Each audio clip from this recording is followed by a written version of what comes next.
noite. Boa noite. Como já dito antes, eu venho da segunda melhor cidade do estado. Depois de Araruama é a Peribé. Agradecer muito o convite da casa na pessoa do Ciro, que dá essa oportunidade para a gente. Também a espiritualidade que nos proporciona esse momento de encontro para a gente refletir um pouco sobre os ensinamentos atemporais do Mestre. Que uma das coisas incríveis que o Evangelho proporciona é que cada vez que a gente lê, a gente tem uma interpretação diferente. Cada momento da vida que a gente lê uma parte do que Jesus nos diz, ela nos remete remédio para o nosso anseio do momento. Então a gente vai tentar abordar sobre um novo prisma essa questão do dai a César o que é de César.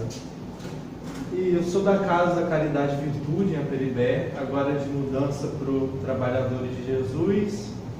Sou noivo da Gabriele, que me ama muito, tem muita paciência comigo. Que também, como aqui, nossa casa lá é uma casa com um espaço físico pequeno, mas a gente costuma dizer lá que quando a casa é pequena, o café é quentinho e o boa noite é mais sincero. Então a gente sai ganhando nisso. Então, com a apresentação já feita, eu rogo aos irmãos que mantenham os pensamentos bem alinhadinhos, para a gente, como uma orquestra, tocar bem afinado os ensinamentos do Mestre. Eu resolvi começar com uma fábula que é bem conhecida no meio espírita, que é a fábula do vestidinho azul, que mostra para a gente e remete para o nosso pensamento que pequenas ações mudam muito o nosso redor. Quando a gente se conhece mais, todo mundo respira um pouco mais aliviado. Todo mundo entra em harmonia. Então, só para a gente começar, e depois a gente linka essa fábula ao tema, ela é assim: num bairro pobre de uma cidade distante, morava uma garotinha muito bonita. E essa menina, ela frequentava a escolinha num estado lamentável, com umas roupas bem esfarrapadas, a menina ia sempre suja, e o professor resolveu dar um vestidinho para ela. Olha que simplória a ação de tocar essa menina através de um vestido. E quando a garota ganhou esse vestido, a mãe dela não achou razoável ela com um vestidinho tão bonito, ela ir para o colégio suja, como ela ia. Então ela começou a dar banho todo dia na garota. Aí no fim de semana, depois de uma semana indo com esse vestido novo, o pai disse para a mãe dessa menina: mulher, você não acha uma vergonha nossa filha tão bonita, tão bem arrumada, que ela mora numa casa assim, caindo aos pedaços? Que tal você ajeitar um pouquinho a casa e eu, nas horas vagas que tenho, vou dando uma pinturinha nas paredes, vou ajeitando aqui e ali, e a gente consegue assim conservar uma casa mais bonita. E assim fez o casal. Aí a casa ficou muito mais bonita que todas as casas da rua. Vejam bem, por causa do vestido azul. Ficou mais bonita que todas as casas da rua. E os vizinhos ficaram envergonhados com a casa deles serem um pouco abaixo dessa casa que eles estavam construindo.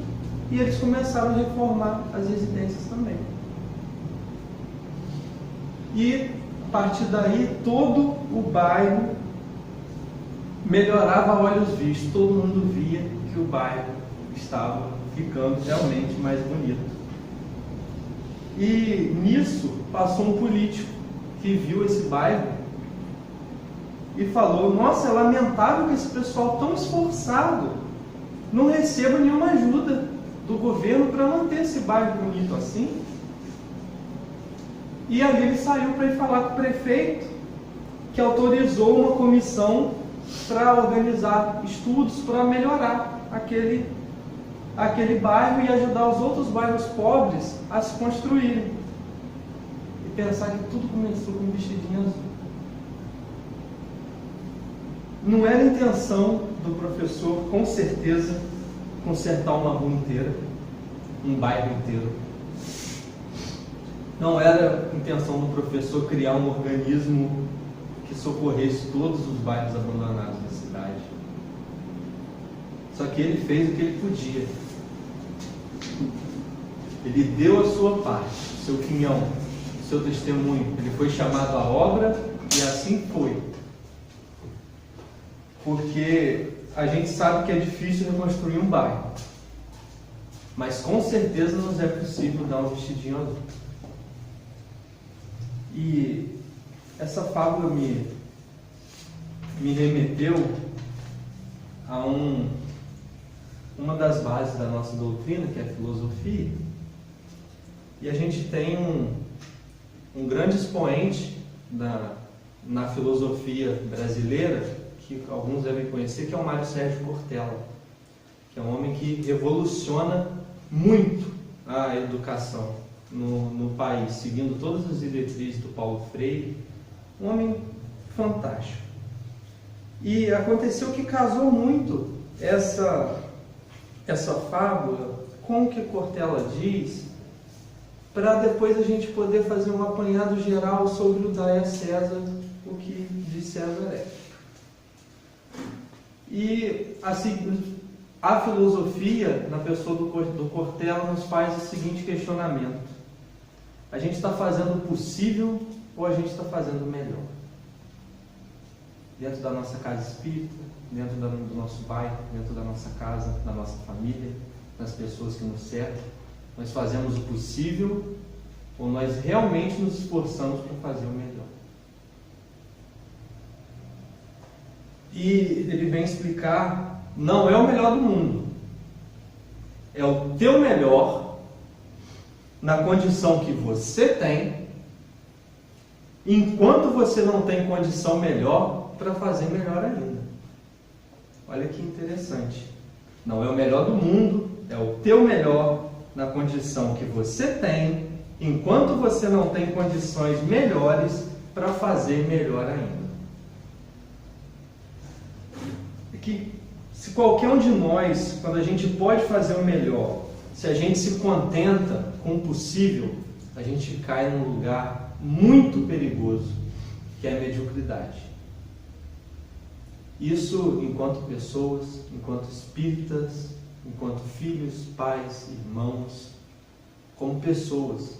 Se a gente deixa de fazer o nosso melhor para fazer simplesmente o possível, a gente cai na mediocridade, a gente começa a procrastinar tudo que a gente tem para fazer e melhorar, e a gente sabota os nossos talentos e acabamos virando os servos maus e infiéis, porque a gente enterra aquilo que a gente recebe, muitas vezes por medo, muitas vezes por autossabotagem, muitas vezes por vergonha, porque eu tenho um problema grande para falar para pessoas. Eu gosto muito de estudar trancado num quarto sozinho.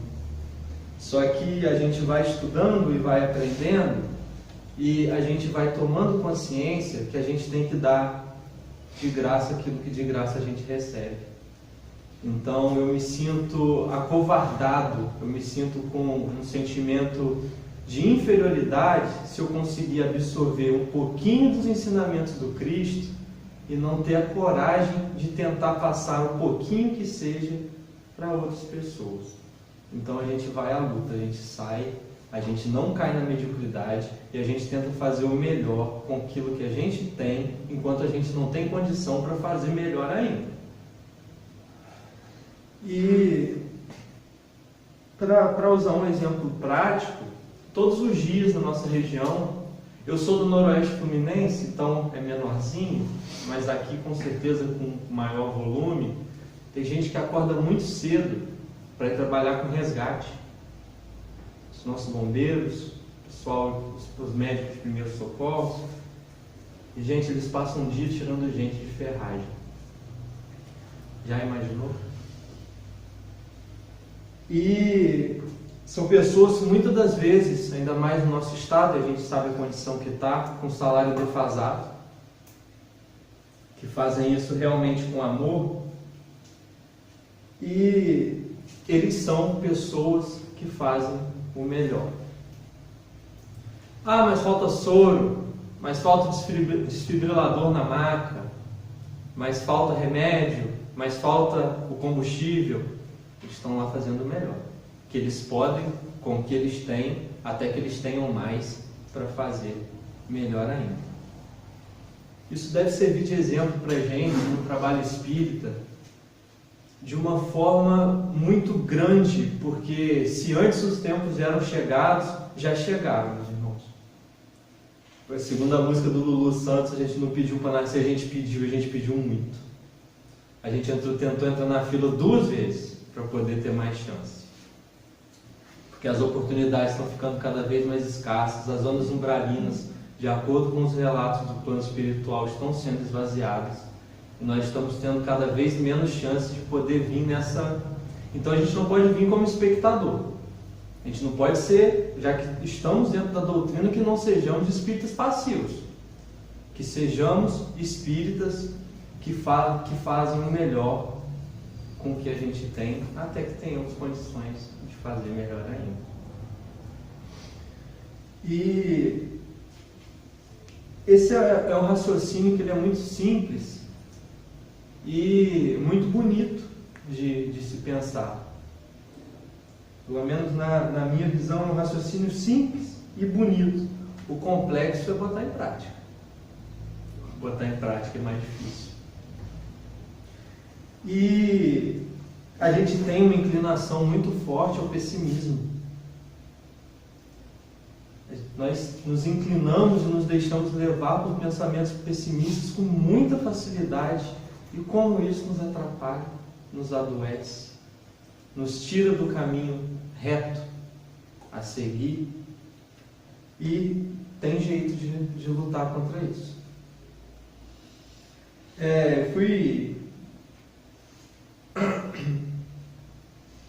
Eu fui católico por um tempo, fiz todos aqueles passinhos do batismo, da comunhão, da crisma, e fui ser cerimoniário para ajudar o padre no missal e como turifenário.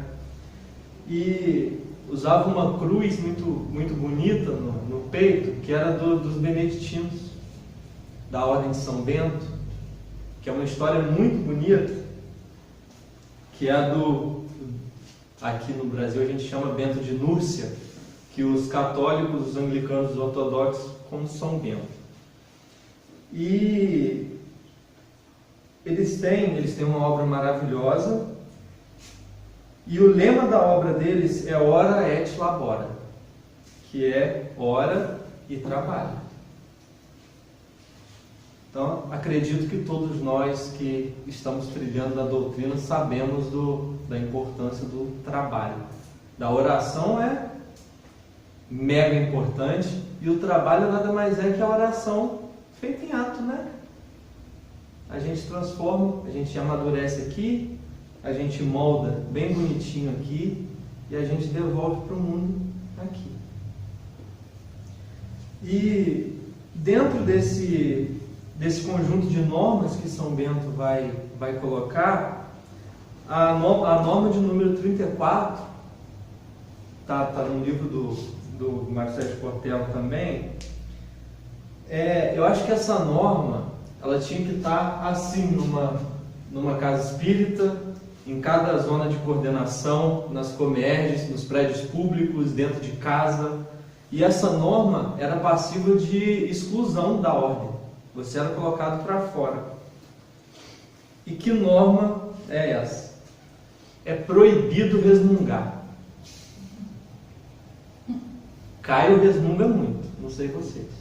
Caio resmunga demais. Nossa, Gabriel sabe que Caio resmunga muito. Gabriel também, né? E, gente, veja bem, não é proibido discutir, não é proibido contra-argumentar, não é proibido discordar, proibido resmungar. Porque a gente cai numa zona de muito melindre quando a gente resmunga.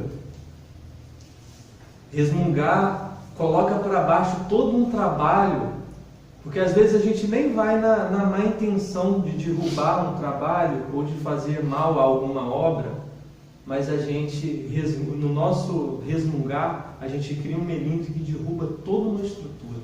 E como é perigoso. E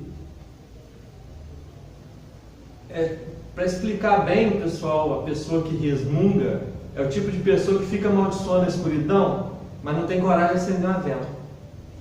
Ficar nesse lugar está escuro demais, meu Deus do céu, nossa, como está escuro, está com a vela e o isqueiro na mão. Mas reclama da escuridão, prefere amaldiçoar a escuridão do que acender uma vela e dividir um pouco de luz. Perdendo sempre aquilo que eu... E tem também a frase predileta de quem resmunga. Eu acredito que todo mundo aqui já escutou. Meu Deus, alguém precisa fazer alguma coisa. Quantas vezes eu já disse isso? Meu Deus, alguém precisa fazer alguma coisa. Às vezes de fora da obra. Estava na casa espírita de uma coisa que eu não concordava, não dava um quinhão de ajuda naquilo ali. Mas pensava, meu Deus, alguém tem que fazer alguma coisa. Olha esse grupo de estudo, como é que anda? Alguém tem que mudar isso. Excluindo. Olha como a gente é pessimista. A gente tira o eu. A gente cria uma capa de Narciso. E Narciso acha feio que não é espelho. A gente cria uma capa de Narciso que exclui o eu da fala. Brasileiro não sabe votar. Mas você mora onde? Você não está no meio, não? Não é brasileiro, não? O brasileiro escolhe mal o político, mas você vota onde? Vota fora do país? Então a gente tira o eu. E até inconscientemente a gente vai tirando esse eu. E nessa mania que a gente tem de resmungar, e citando esse exemplo de que às vezes a gente resmunga de uma coisa que a gente nem faz parte, vem uma frase que é muito correta. Os ausentes nunca têm razão. Se você não está dentro do trabalho, se você não faz nada para aquele trabalho melhorar, se vocês não dão o sangue e o suor de vocês para esse trabalho ir à frente, não resmunguem, não melindrem, porque vocês acabam com uma obra que sim, muitas das vezes é imperfeita, mas que é feita com toda a boa vontade do mundo, por gente muito empenhada, que resolveu acender a vela que a gente não acendeu, ao invés de ficar amaldiçoando a escuridão como a gente faz. E às vezes a gente aprende isso da pior maneira possível. Então é uma forma da gente se prevenir disso, uma profilaxia. Então não resmunguem. Tentem dar a contribuição, porque quem é ausente nunca tem razão. E a melhor maneira de não precisar fazer nada é acreditar que nada pode ser feito. Você olha para a coisa assim, não tem jeito. Claro que tem. Como é que não tem jeito? A gente vê tanta coisa bonita, a internet é um ninho de coisas ruins, mas a gente vê tanta coisa bonita também. Tanto lugar que a gente fala, meu Deus, daí não vai sair nada. Amaldiçoa na escuridão. Vem alguém, acende uma vela que espalha toda um rastro de luz naquele meio. Imagina se Gandhi, na invasão da Índia pelos ingleses, imagina se Gandhi vira e fala, meu Deus, alguém tem que fazer alguma coisa. Imagina se o povo de Machu Picchu, na invasão dos espanhóis, meu Deus, alguém tem que fazer alguma coisa. Imagina a gente dentro da nossa casa, podendo mediar várias situações e evitar vários conflitos, se a gente olha para o lado e fala, alguém tem que fazer alguma coisa aqui dentro de casa. Na casa espírita, nas nossas atividades. Por que a gente tem essa mania de jogar para o outro o que nos compete? Por que a gente tem essa mania de não tentar nem ajudar? Por mais que seja uma obra que vá ruir, mas deixar ali a nossa marca. Deixar ali um pouquinho de nós. Vocês conhecem a música que fica sempre o perfume de rosas? Não. Fica sempre um pouco de perfume nas mãos que oferecem rosas. Então fica sempre um pouquinho daquilo que a gente dá. Então a gente está dando soluções para que as coisas melhorem, ou nós estamos dando motivos para que as pessoas resmunguem e que para essa escuridão só cresça. A gente deve refletir muito no que a gente está dando a esse mundo. Porque muitas das vezes a gente diz também que a gente tem que pensar no mundo que a gente vai deixar para os nossos filhos. Já pararam para pensar que o mundo que a gente vai deixar para os nossos filhos depende quase que exclusivamente dos filhos que a gente vai deixar para esse mundo? Então que a gente não exclua essa responsabilidade, que a gente não tire o eu da história, porque se um vestido azul foi capaz de mudar uma cidade inteira, a nossa pequena contribuição para o bem ou para o mal é capaz de mudar toda uma obra também. E que saibamos que isso fica acreditado no nosso caderninho espiritual. Cada ação edificante e cada ação de criação de melindre, de criação de coisas vãs, que sinceramente, meus irmãos, não cabe no trabalho espírita.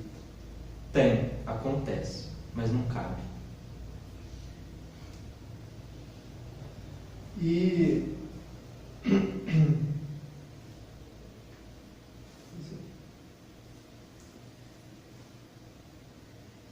aí, quando a gente é tão pessimista e a gente é tão narcisista ao mesmo tempo, que a gente não fala nem que é pessimista. O pessimista fala que é realista, já repararam? Não sou pessimista não, sou realista. Que realidade é essa, onde tudo dá errado? A gente não aprendeu na questão B da pergunta 8 do Livro dos Espíritos, na resposta dos Espíritos não vem dizer que o acaso não é nada? Então que realidade é essa? Que a gente só enxerga coisas ruins, que a gente não enxerga tudo de bom que vem ao nosso encontro e tudo de bom que nós podemos levar de encontro aos outros. E tudo que nos é proposto, na maioria das vezes a gente acha que não vai dar certo. Quando fizeram um convite para vir aqui falar, a primeira coisa que eu pensei, meu Deus, não vai dar certo. E daí já começa a sabotagem. Daí a gente já vem com a mão tremendo, já toma 5 litros d'água antes de começar o negócio. E a gente já vai aí se sabotando.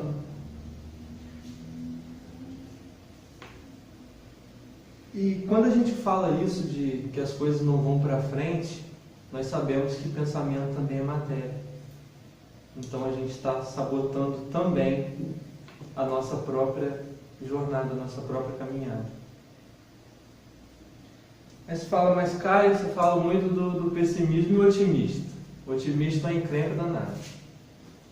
Porque o otimista, ele tem que buscar, ele tem que questionar, ele tem que chorar, ele tem que se arrepender, ele tem que ir atrás, ele tem que tomar muito não, ele tem que ser vaiado, ele tem que ser repreendido, até que a ideia dele, até que nasça frutos daquilo que ele fala. Então ser pessimista é um pouquinho mais difícil do que ser realista, do que ser pessimista.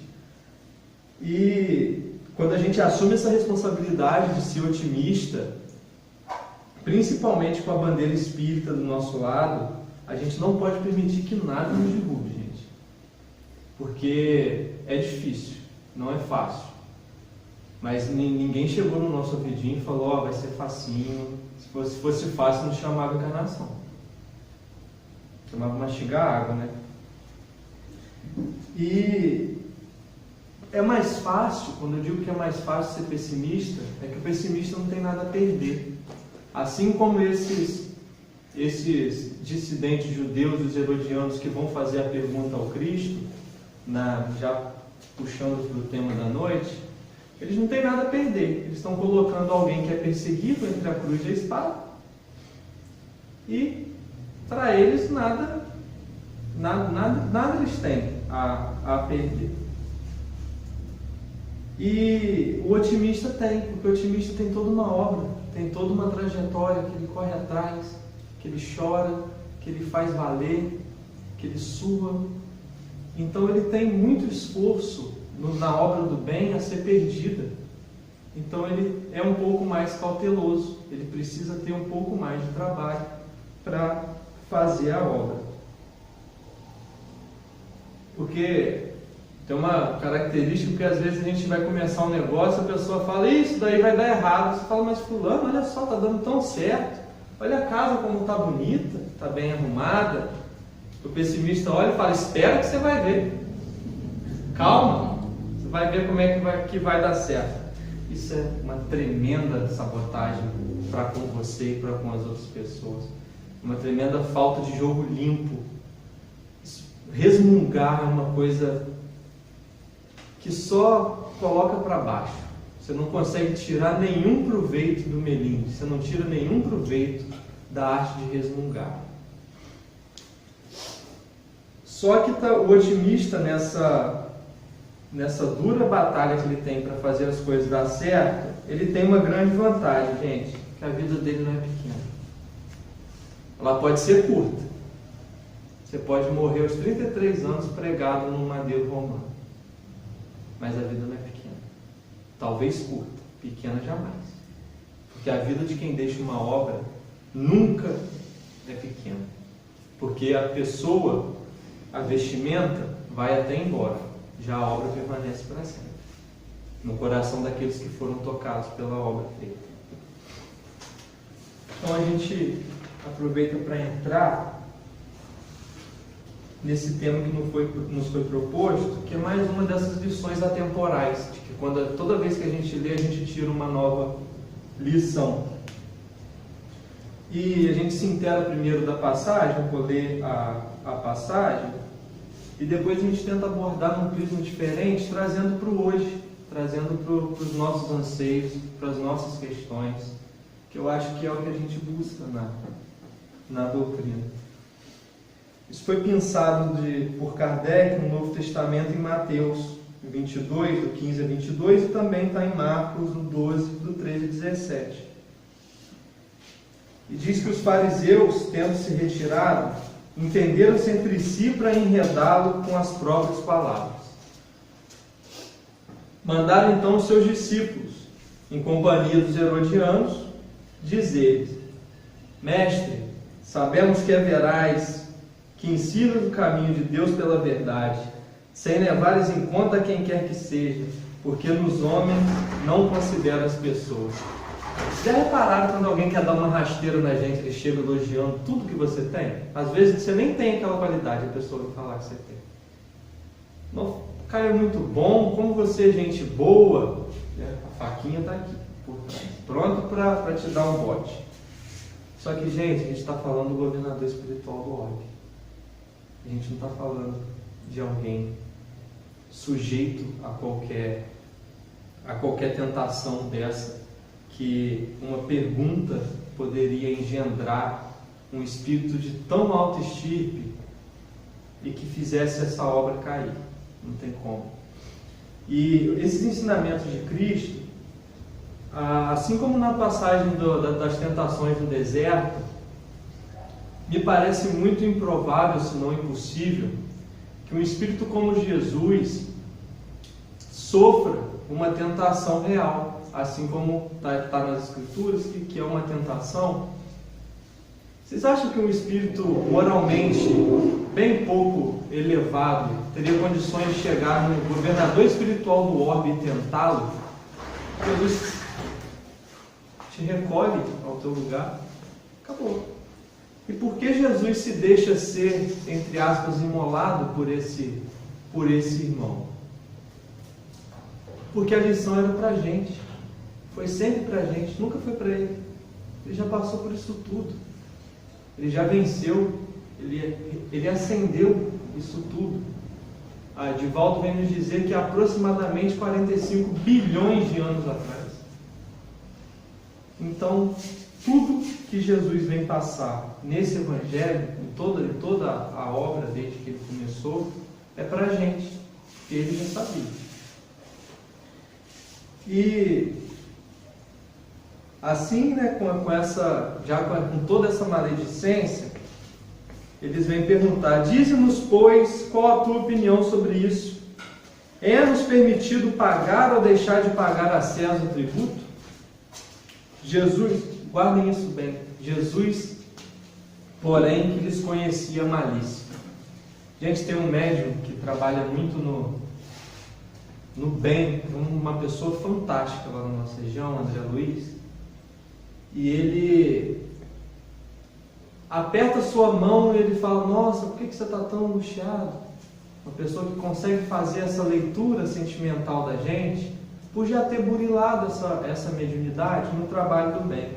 Imagina Jesus, se um pobre coitado desse Jesus olha dentro da alma, ele sabe tudo que antecedeu, todo o enredo para tentar colocá-lo contra os judeus dissidentes ou contra o Império de Roma, e já sabe de toda essa engenda, e mesmo assim ele vai para nos ensinar como é que a gente deve agir quando isso for com a gente. E Jesus, porém, que lhes conhecia a malícia, respondeu: essa é outra. Hipócritas, por que me tentais? Isso me fez chorar na hora de ler, e eu explico depois o motivo.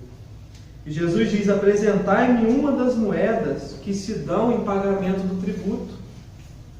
E tendo-lhes apresentado um dinário, perguntou Jesus: de quem são esta imagem e inscrição?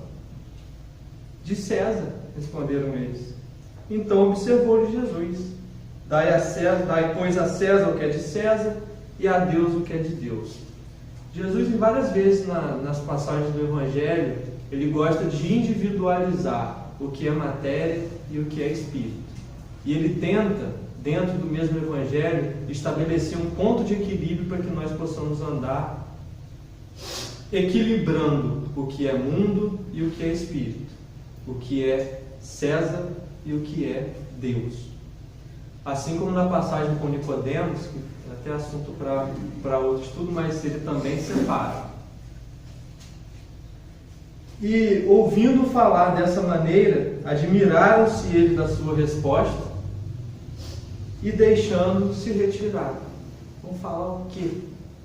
Você arma toda uma armadilha para uma pessoa, já instigando contra duas autoridades, onde se ele respondesse sim, era uma autoridade que cairia contra ele, se ele respondesse não, uma outra autoridade.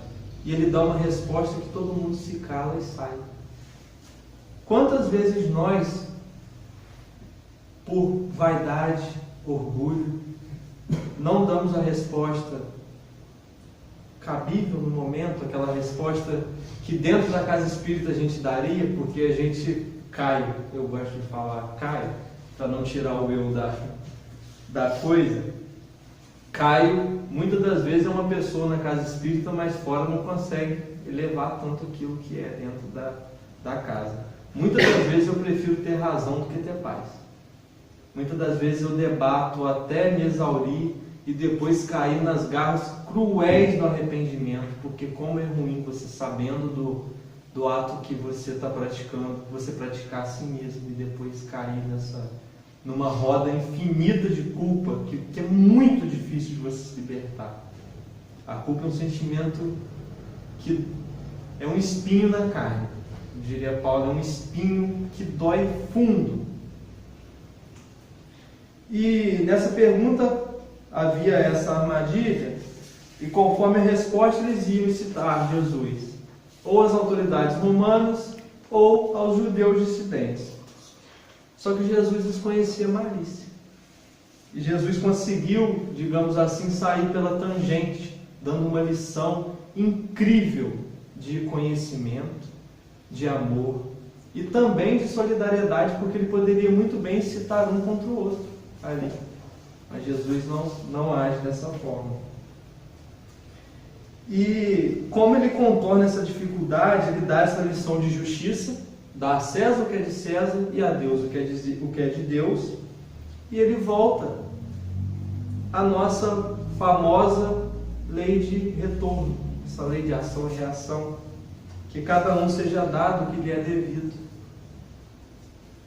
E essa sentença do Cristo, de dar a César o que é de César, ela não deve, e vou além, ela não pode ser entendida de modo restritivo e absoluto. Como assim?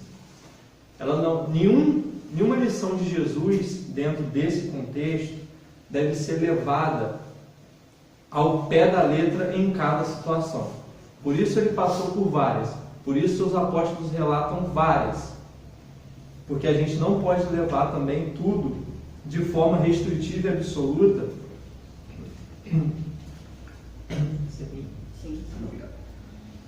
Se a gente levar tudo de forma restritiva e absoluta, a gente acaba se perdendo, porque a gente não tem conhecimento de um governador espiritual, né? E esse princípio ele é consequente do segundo qual a gente deve proceder com o outro do jeito que a gente deseja que o outro proceda com a gente. Então, se a gente engendra o outro numa armadilha, a gente corre o risco de cair nela. Talvez não agora, talvez não amanhã, mas uma hora a gente cai. Jesus vem nessa passagem condenar tudo que é material, todo prejuízo material e moral que possa causar a outra pessoa. Toda postergação de seus interesses. Meus irmãos, como a gente se posterga? Como a gente deixa para depois o que a gente pode fazer? Quantas obras maravilhosas não saem dos nossos dedos porque a gente deixa para outra hora? Porque a gente deixa para amanhã? Porque a gente deixa para daqui a meia horinha? E essa parte que me chama a atenção fortemente no Evangelho, que desperta em mim uma vigilância de consciência grande, profunda, é quando Cristo diz: hipócritas, por que me tentais? Eu confesso para vocês que para escrever eu já tinha estudado sobre essa parte, mas aquele estudo bem meia boca mesmo, e quando a gente se inteira para poder falar um pouco mais sobre isso especificamente, a gente lê um pouco mais. Eu confesso que eu chorei muito lendo essa parte. Eu ia e voltava. Hipócritas, por que me tentais? Hipócritas, por que me tentais? Porque parecia uma máxima do Cristo para mim. Parecia que ele estava olhando para mim e dizendo: hipócrita, por que me tentais? Você tem a terceira revelação, o Evangelho redivivo. Você tem a doutrina espírita, né? Tem essa terceira revelação nos braços. Você tem toda uma literatura de ensinamento. Você tem todo o Evangelho de ensinamento. Você vai para estudo, para reunião, para palestra, toma passe, para grupo de apoio social, e ainda assim a gente tenta o Mestre. Que filhos somos nós? Estamos nessa caminhada há mais de 2000 anos e ainda não aprendemos. Como é que a gente não toma jeito, gente? E com essa reflexão de pensar que essa máxima do Cristo foi diretamente para mim, eu posso assegurar para vocês que todas as decisões menos edificantes, todos os caminhos tortuosos que eu às vezes caio, eu caio consciente, portanto arrependido. E isso me custa bastante depois, porque quando a gente encara o que Cristo diz a todos esses homens, a todos que ele encontra pelo caminho, e essas lições que o Mestre passa, quando a gente encara isso como se fosse para conosco, a gente tem uma leitura completamente nova do Evangelho. Completamente nova. E essa reflexão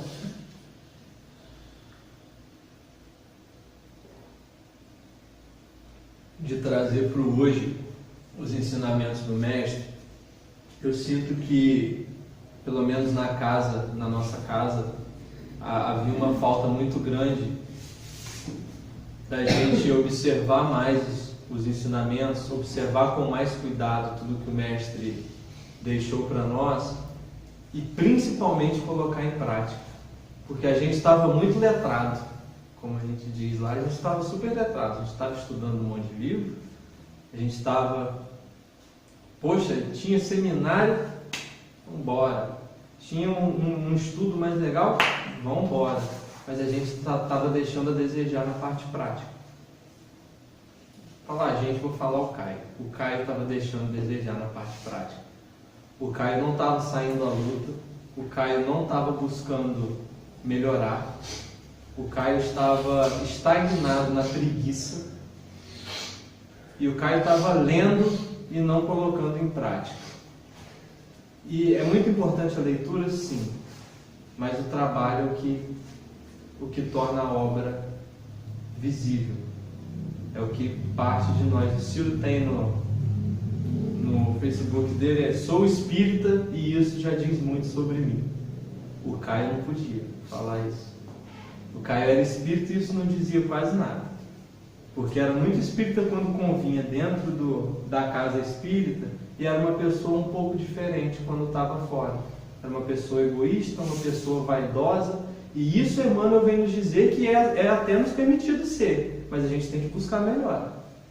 Se a gente para e deixa essa melhora para depois, aí, meus irmãos, a gente vai caminhar por mais 2000 anos e não vamos sair do lugar. E a gente está aqui para isso. Nossa missão é essa.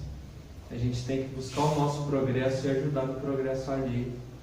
E quando a gente não faz isso, a gente para. E parar é muito ruim. A gente sabe que a gente não vai regredir. Mas ficar parado não seria uma forma, enquanto você vê toda uma turma indo para frente, através do trabalho, através da bondade, através da caridade, que é semente fundamental no nosso trabalho, e a gente fica ali parado, sabendo tudo, explica a Gênesis de cabo a rabo, mas não coloca em prática. Vê um irmão passando por momentos difíceis e não coloca em prática, e não vive a doutrina, não vivencia aquilo de bom que a doutrina tem para nos dar. E esse é um caminho muito perigoso, que é o caminho da mediocridade. Então, que não sejamos espíritas mornos, que a gente não seja espírita meia boca, que a gente não seja espírita passivo, que senta, ouve uma palestra, passa numa rua e é incapaz de dar um bom dia para um irmão, é incapaz de perguntar o que ele está precisando, é incapaz de perguntar como o dia dele está indo, porque muitas das vezes nos falta o recurso material. Mas aí a gente volta àquela reflexão de que não é o melhor do mundo. É o teu melhor na condição que você tem, enquanto você não tem condições melhores para fazer melhor ainda. Que a gente leve isso para dentro da nossa casa espírita, para dentro do nosso lar. E que a gente leve a regra 34 de São Bento, que a gente não resmungue, que a gente debata, que a gente discorde, que a gente busque a mudança, mas que a gente lembre que os ausentes nunca têm razão. Se a gente não queima a nossa mão na brasa, a gente não pode reclamar do fogo, a gente não pode reclamar que aquilo está quente. Então que a gente se lance de peito aberto a todo e qualquer tipo de trabalho que vá nos edificar, e que a gente não fique só reclamando, não fique só parado, amaldiçoando a escuridão com uma vela e um isqueiro na mão, porque isso nos faz cair na mediocridade, e a gente está cansado de mediocridade. Talvez com o véu do esquecimento, a gente pode não lembrar, mas com certeza o nosso espírito está aqui dentro assim, meu Deus, mas de novo esse menino está fazendo isso. Para, gente. Vamos parar para raciocinar. Se a gente está realmente fazendo melhor com aquilo que a gente tem, até que a gente tenha condição de fazer melhor ainda. E eu deixo essa reflexão, essa experiência pessoal que eu tive com essa parte do Evangelho, de trazer para mim. E se tem uma coisa que eu faço de coração aberto, mesmo sabendo que muitas das vezes eu caio, que muitas das vezes não sai do jeito esperado, é falar do Cristo, é falar de Jesus, para quantos e aonde eu puder. Porque eu me sinto muito acovardado quando eu estudo e quando eu não tento passar um pouquinho que seja para as outras pessoas. Porque se de um salão com 10 mil pessoas, você tocar um coração, a missão foi cumprida. Não foi em vão.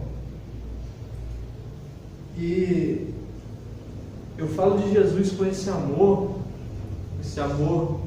expectante, com esse amor de coração cheio, porque Ele é um amigo, até emociona, que muitas das vezes eu não enxergo um potencial em mim para poder falar dele e para poder tentar trilhar um caminho na obra dele, mas Ele enxerga esse potencial em mim e eu não posso decepcionar, eu não posso deixar isso para trás, eu não posso fingir que não estou vendo que o Mestre me ajuda todos os dias e que a espiritualidade está sempre comigo me apoiando. Então, o mínimo que eu posso fazer é devolver de graça aquilo que de graça recebi. E pedir a todos vocês que coloquem bondade e amor em todo o trabalho que vocês forem fazer dentro e fora da casa espírita, porque isso é importantíssimo. O que a gente tem a caridade, e a caridade se dá de várias formas. E o que diferencia a caridade de qualquer outro ato? No meu ponto de vista, é a intenção. Então, que nós possamos colocar nossas boas intenções, nosso coração na ponta dos dedos, para fazer para nós, para os nossos filhos, para os nossos pais, mas também para aquele irmão que a gente nem sabe o nome, para aquele irmão que realmente necessita da gente, e que a gente não seja cego ao passar por ele, que a gente não finja cegueira. E quando você para ajudar, isso nos é recompensado infinitamente. E pedindo para colocar o máximo de amor em tudo que vocês fazem. E tem uma frase do Bispo de Hipona, nosso Santo Agostinho, que ele diz: não é o tanto que fazemos, mas o motivo pelo qual fazemos que determina a bondade ou a malícia. Aqueles judeus dissidentes, os herodianos, não entenderam que tudo que a gente faz, o que vai determinar é a intenção. Mas a gente, tendo isso, tendo aprendido com a experiência de outro, a gente tem a condição de mudar. E que a gente mude, porque os tempos não são chegados, os tempos já chegaram. E que a gente tenha uma vida que não seja pequena, que talvez possa até ser curta, que essa encarnação seja curta, mas que não seja pequena. Nós possamos tocar todos os corações que passarem pela gente. As pessoas lembrem de nós com sentimento de amor, de carinho, de afeto, como pessoas íntegras, como pessoas honestas e como pessoas que procuram viver, acima de tudo, os ensinamentos que o Mestre deixou para nós. Muito obrigado por tudo, pela paciência e pela atenção. Um abraço fraterno no coração de todos.